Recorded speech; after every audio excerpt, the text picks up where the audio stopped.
बुराई में अच्छाई। एक शिष्य अपने गुरु से सप्ताह भर की छुट्टी लेकर अपने गांव जा रहा था। तब गांव पैदल ही जाना पड़ता था। जाते समय रास्ते में उसे एक कुआं दिखाई दिया।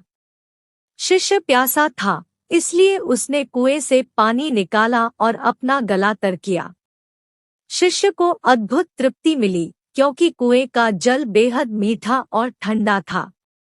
शिष्य ने सोचा, क्यों ना यहाँ का जल गुरुजी के लिए भी ले चलूं। उसने अपनी मशक भरी और वापस आश्रम की ओर चल पड़ा।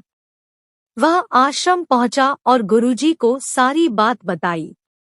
गुरुजी ने शिष्य से मशक लेकर जल पिया और संतुष्टि महसूस की।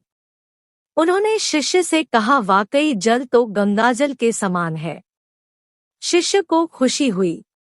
गुरुजी से इस तरह की प्रशंसा सुनकर शिष्य आज्ञा लेकर अपने गांव चला गया। कुछ ही देर में आश्रम में रहने वाला एक दूसरा शिष्य गुरुजी के पास पहुंचा और उसने भी वह जल पीने की इच्छा जताई। गुरुजी ने मशक शिष्य को दी। शिष्य ने जैसे ही घूंट भरा, उसने पानी बाहर कुल्ला कर दिया। शिष्य बोला, गुरुजी, इस पानी में तो कड़वापन है और न ही यह जल शीतल है। आपने बेकार ही उस शिष्य की इतनी प्रशंसा की। गुरुजी बोले, बेटा, मिठास और शीतलता इस जल में नहीं है तो क्या हुआ, इसे लाने वाले के मन में तो है। जब उस शिष्य ने जल पिया होगा तो उसके मन में मेरे लिए प्रेम उमड़ा।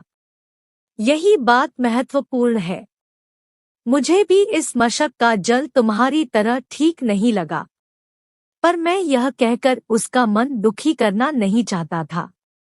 हो सकता है जब जल मशक में भरा गया तब वह शीतल हो और मशक के साफ न होने पर यहाँ तक आते आते यह जल वैसा नहीं रहा, पर इससे लाने वाले के मन का प्रेम तो कम नहीं होता है ना।